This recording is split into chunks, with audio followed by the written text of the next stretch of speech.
Hello, everyone, and welcome to Celebrating Cinema, a podcast for the love of cinema.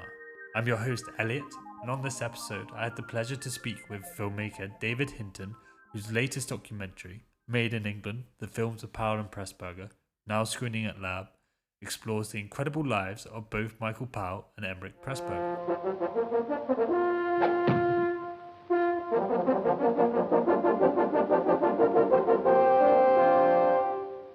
That right there is from the iconic logo of the Archers production.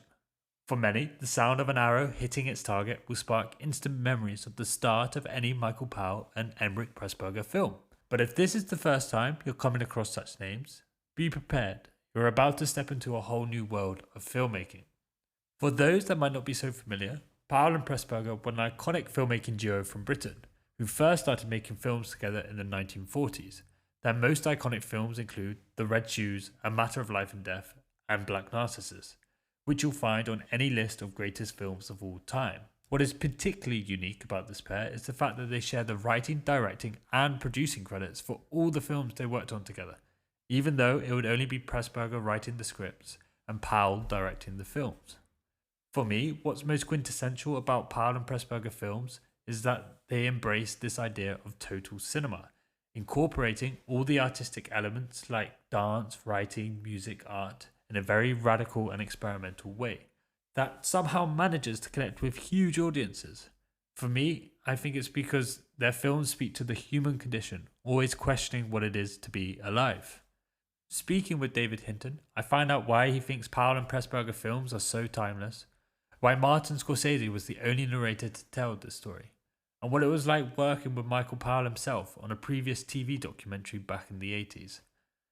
If you enjoy these conversations and what we do here at Celebrating Cinema, you can support us by leaving a review on whichever podcast platform you're listening on. It really does help more people find us. How are you doing? I'm good, man. How are you? Yeah, good. A fellow Brit talking to you from Amsterdam, so it's... Oh, you're a fellow Brit. Okay. I'm from Bristol. Oh, that's where my dad comes from.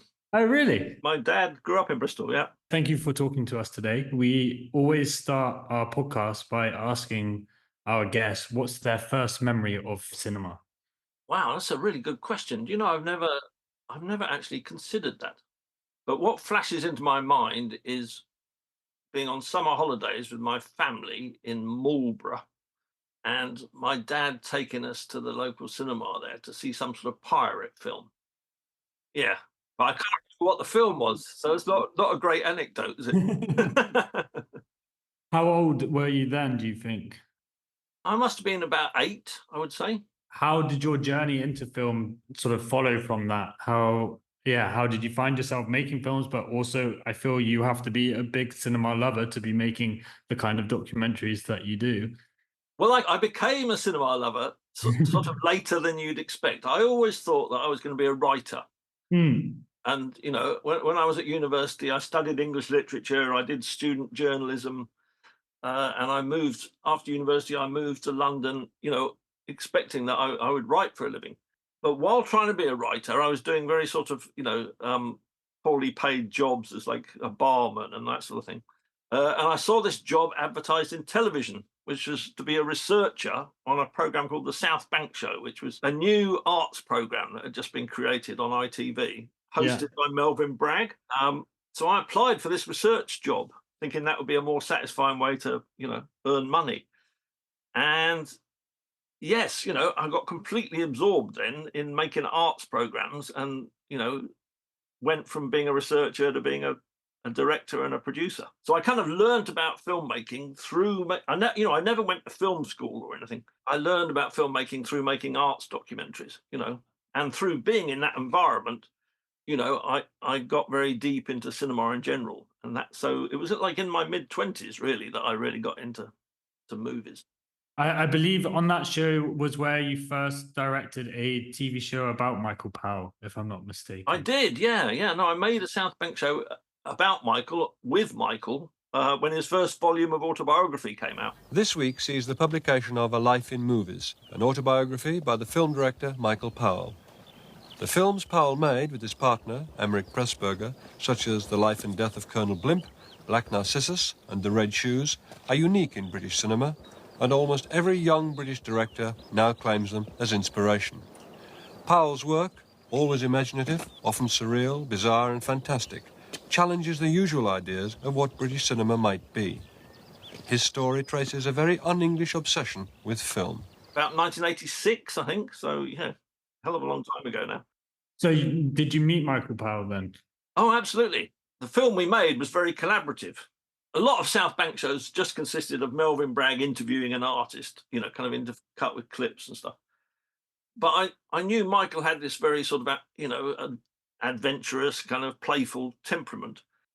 So, you know, I proposed to him that we do something much more sort of ambitious than the average South Bank show. And, you know, he was really game for it. So the way we did it was he kind of like acted out moments from his career. You know, he wouldn't just talk about, you know, how he learned about silent comedy. He like acted out, you know, a little scene from a silent comedy.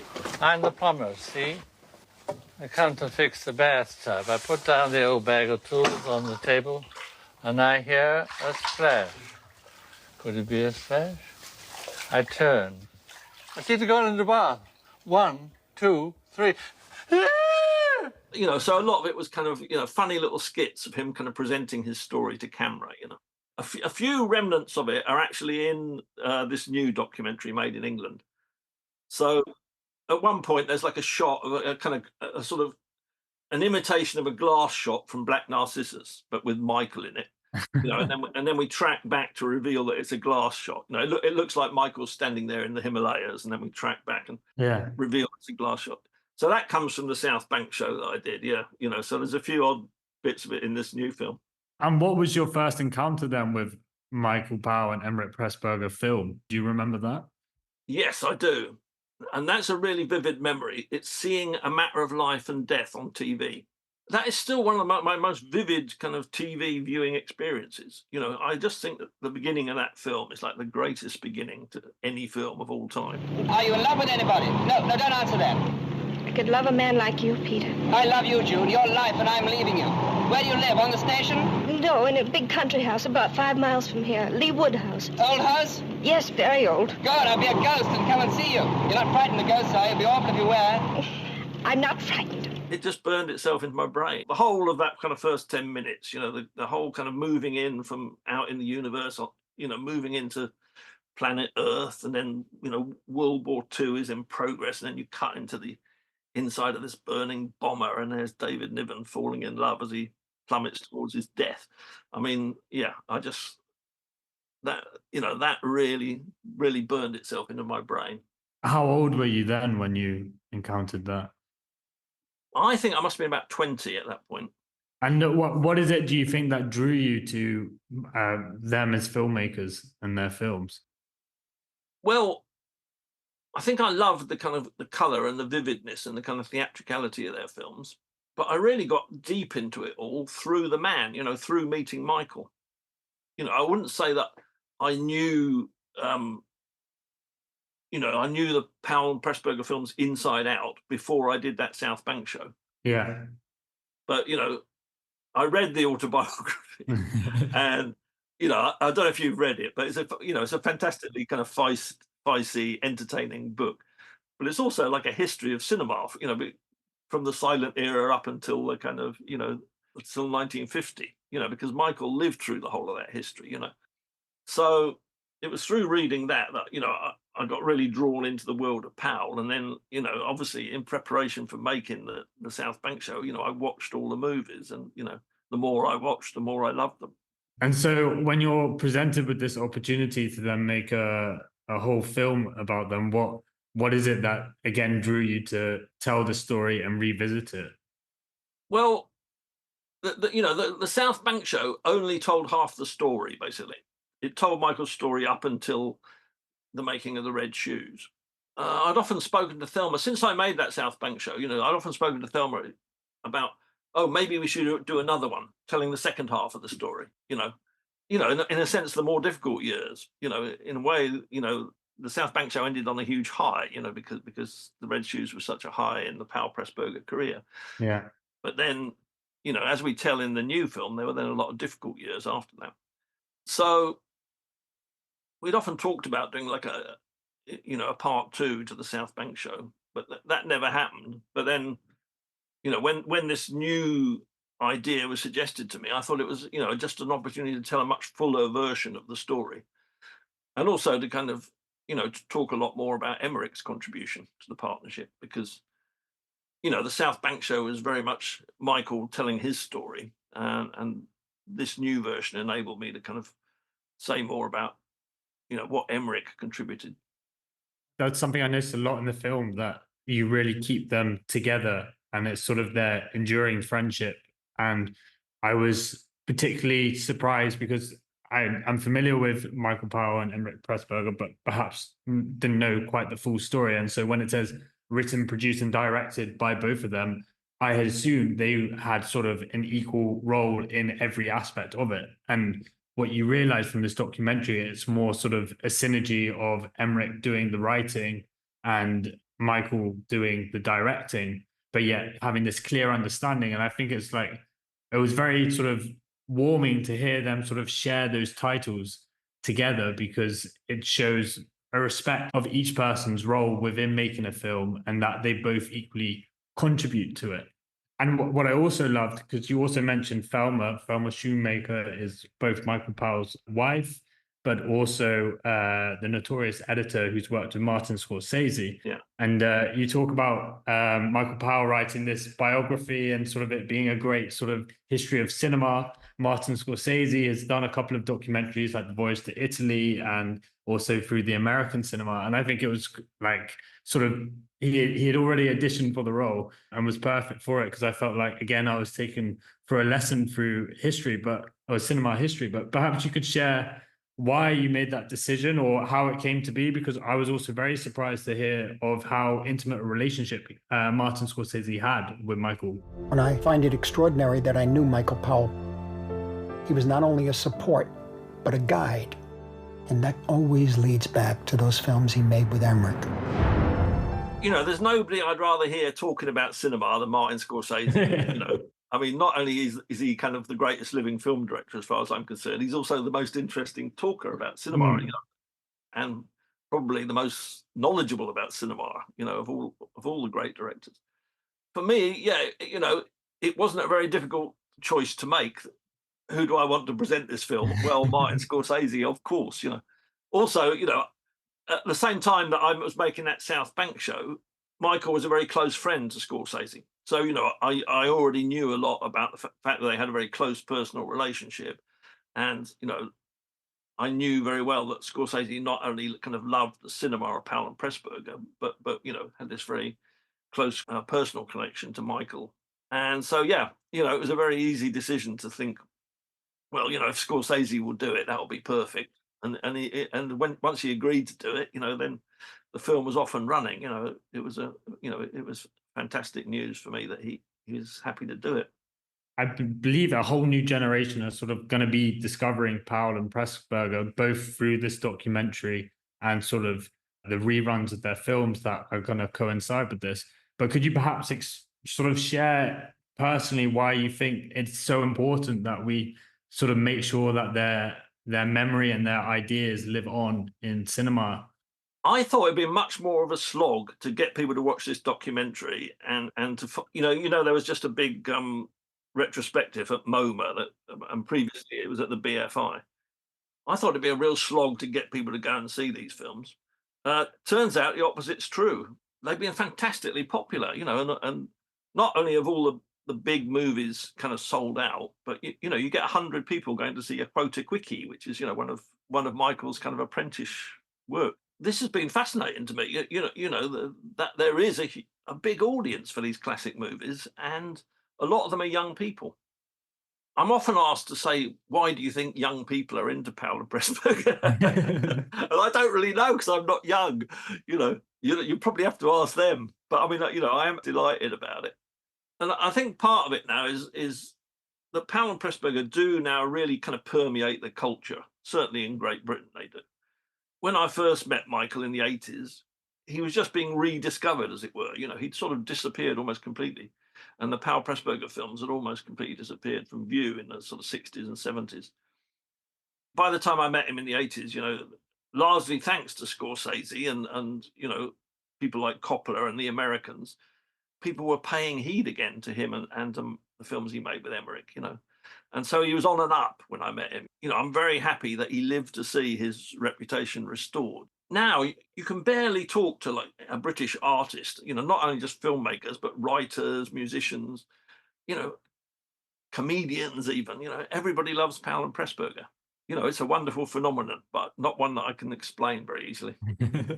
Except that the films are great, you know, and so it makes sense that people should love them. But that, you know, there's a kind of orthodoxy that, oh, young people are not interested in that old stuff anymore. But it doesn't seem to be true. No, I think their films are very much timeless, and I think while I was aware of like A Matter of Life and Death, and I think The Life and Death of Colonel Blimp, for instance, and the work that I didn't realize how much they were working during the war years and how much they were sort of trying to contribute in creating a narrative that perhaps offered a sense of hope, and how they felt a real responsibility to respond to those times. And I think revisiting those films now in the situation that we're in a global context, I think is always going to be a timeless reminder of that. And in the documentary, we hear Martin Scorsese sort of reference a lot of his favorite moments of Powell and Pressburger films. You mentioned the introduction to A Matter of Life and Death. I wondered if there were any other favorite moments of yours from Powell and Pressburger that have stuck with you. Well, I love The Red Shoes. That's another one that yeah, that would easily be in my, you know, top 10 all-time top 10 great movies. Yeah, yeah.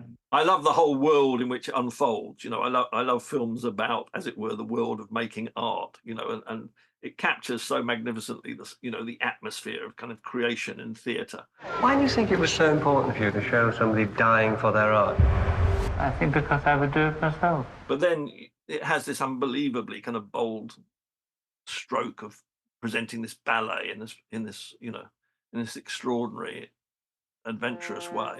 And one film that fulfilled all those expectations was The Red Shoes. It was the first time I saw the Archer's logo in color. And of course, I particularly remember the ballet sequence, wanting to know how they made the dancer turn into a scrap of newspaper. These days, I'm told that Powell Pressburger represents something called English romanticism, but I don't really know what that is. To me, the overwhelming impression of their films has always been to do with color, light, movement, and a sense of music. And, you know, it has the magnificent character of Lermontov, you know, and it's got the kind of, yeah, the boldness of casting Moira Shearer, a real ballerina, in this lead role. So, yeah, there's so much about that film I love. But, you know, I've actually done quite a lot of films about dance myself. Yes, I saw. And films with dancers. So, you know, I've got a particular sort of personal interest in that. So, yeah, there's many aspects of that film that I love. There's so many sort of golden nuggets in your documentary. And I think I was also asking myself before watching it, why it's helpful to watch a documentary like this that puts their films together and gives it context when you could just go and watch the films. And part of it was like appreciating just what they achieved as filmmakers, how true they stayed to their creative vision. And I think something that really comes across in the documentary is just how experimental they were in both their practices. So Michael, in his filmmaking, you talk about the red shoes in the ballet sequence. I think the moment I really loved was there was that, I think, Hollywood film.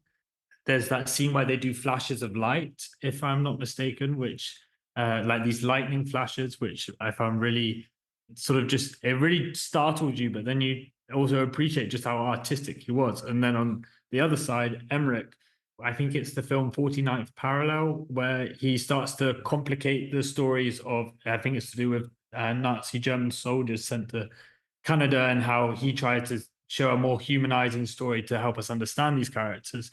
And I think I was just quite taken by how forward-thinking and innovative they were in making their films. I wondered if during this process there was anything that surprised you that you learned about Pressburger and Powell.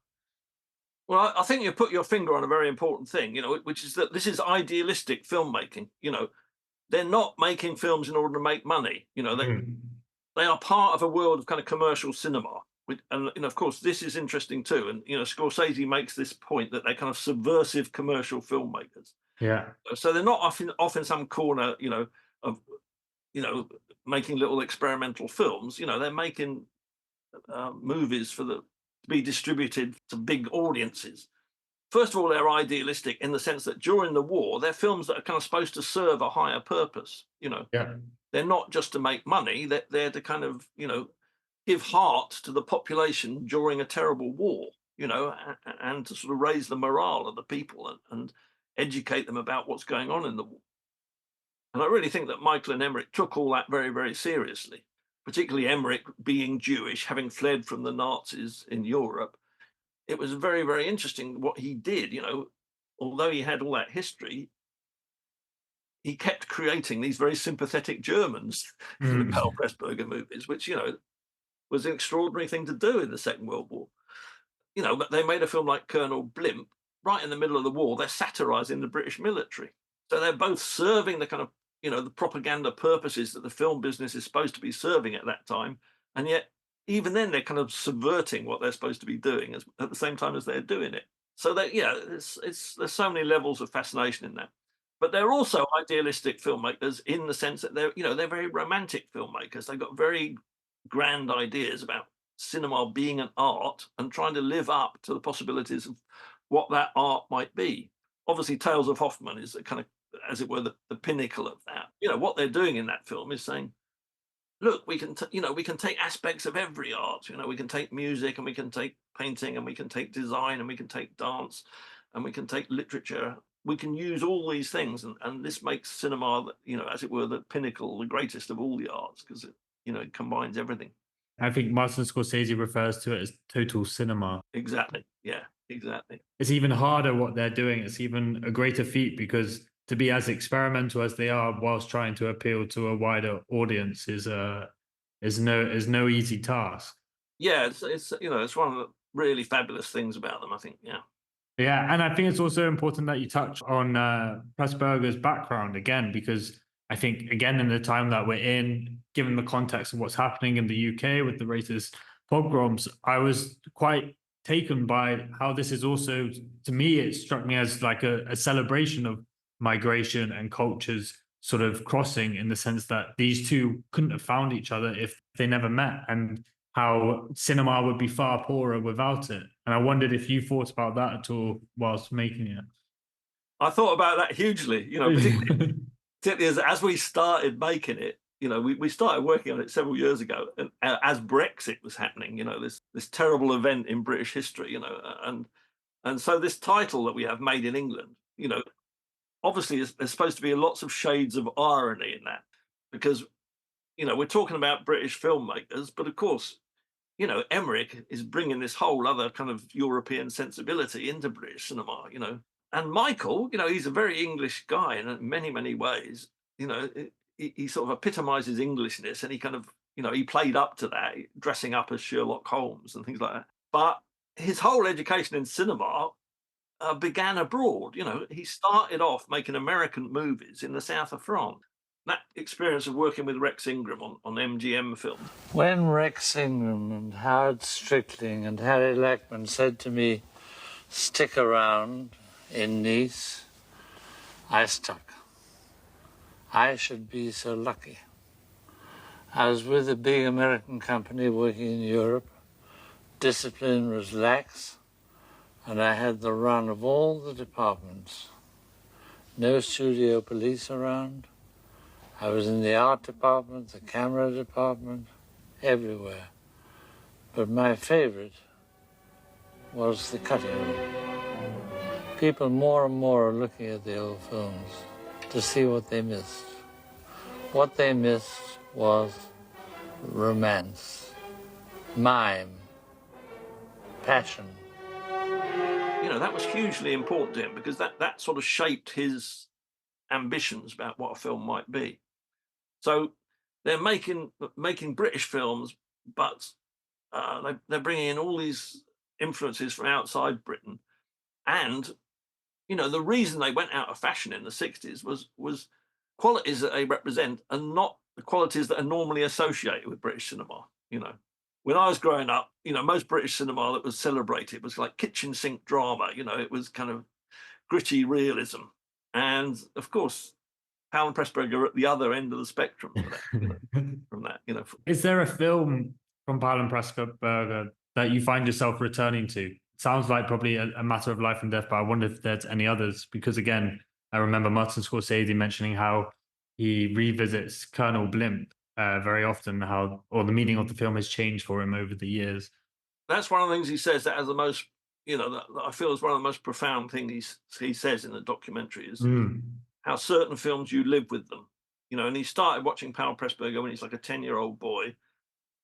It's now 70 years later. He's still watching the same movies, but they've kind of grown with him, and he experiences them differently over the course of a lifetime. And I think that's such a powerful and profound and, moving idea. And yeah, it's the same for me. Obviously, I had to make the documentary. I had to watch all of the films over and over again. And you never get bored with them, because whenever you go back to them, there's always something that you missed the first time. Absolutely. I think they're so rich in everything that you can never get bored of watching them. Yeah. You talked about the title there, Made in England. Again, right at the end of the film, Michael Powell refers to how the English aren't very good at celebrating their heroes. I would argue, just from my experience also living in the Netherlands, it's probably more of a universal thing. We're never good at celebrating our heroes. I wondered if you thought about that at all as well, and what you think of how we're sort of never good at realizing what we have in terms of filmmakers, artists, until they pass. Well, it could easily have been that Michael and Emeric died, thinking that they'd been completely forgotten. I mean, what if they'd passed away, in the 1970s? They would have just thought the culture had completely abandoned them.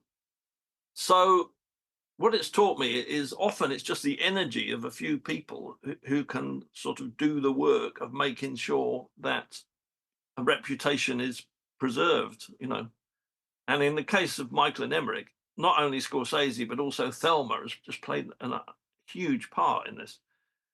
So just through those two, their individual efforts, it's unbelievable how much they've done, not only in doing this documentary or working with me on this documentary, but much more importantly, all the work they've done in kind of restoration of the classic films. So, if you go and see the Red Shoes now, you don't just see like a print of the Red Shoes. You see like the best possible version that there could possibly be of the Red Shoes, because the restoration of the Technicolor has been so meticulously done. And often Thelma is like supervising that frame by frame, Oh, really? Yeah, because she, as well as editing Scorsese's movies, she's very, very dedicated to kind of preserving, Michael's memory and presenting, making sure all of his films are presented in the best possible form. So a lot of it is Thelma's energy. You may also know that Emeric's grandsons are also very distinguished filmmakers, Andrew and Kevin MacDonald, and they do a lot too to kind of make sure that Powell and Pressburger are remembered. Kevin wrote a very, very good biography of Emeric. So partly it's family, I guess. Yeah, they've got a family who are out there championing them. But also, yeah, partly it's the way the culture has changed since I first started watching the movies, and I think the world is just much more open now to the kind of cinema that they represent. A kind of cinema of artifice and colour and spectacle. And maybe you won't put yourself in that bracket, but I certainly will. I think this film, Made in England, has certainly gone a long way to making sure new people can continue to rediscover their films, but also to understand the context of their filmmaking. So I think a massive thank you to that. We always end our podcast with asking our guests a very open question of what their hopes are for the future. I hope that eventually there'll be kind of like a perfect restoration of all of the great Powell Pressburger films, because there's still a couple that haven't been fixed yet, like a Canterbury Tale. There's not a great print, there's not a perfect print of the Canterbury Tale. So yeah, I suppose my hope is for a perfect restoration of all the films, and a perfect audience waiting to see all the restorations. Well, I think after watching Made in England, we'll be building a perfect audience. for Powell and Pressburger films. So, David, thank you very much for speaking Oh, with us. that's a pleasure. Thank you very much indeed. I really hope after this conversation with David, you've learnt a little more about the lives of Powell and Pressburger and what went into making this documentary. Of course, there's nothing left but to go and see the documentary itself, made in England, which is now screening at Lab 111, as well as a mini program of some of Powell and Pressburger's greatest films. You can find a link to this in the show notes. If you want to stay up to date with everything we're doing here at Celebrating Cinema and at Lab, you can follow us at Lab 111 on both Instagram and now Letterboxd. This includes an upcoming episode on another legendary filmmaker, Orson Welles, coinciding with the 4K restoration of The Third Man, both available from the 19th of September. If you like what we do here, you can support us by leaving a review on whichever podcast platform. It really does help more people find us, and please do share with friends. This was a Lab 111 production, produced and edited by myself, Elliot, music from Hugo Amazal, and artwork by Studio FFF.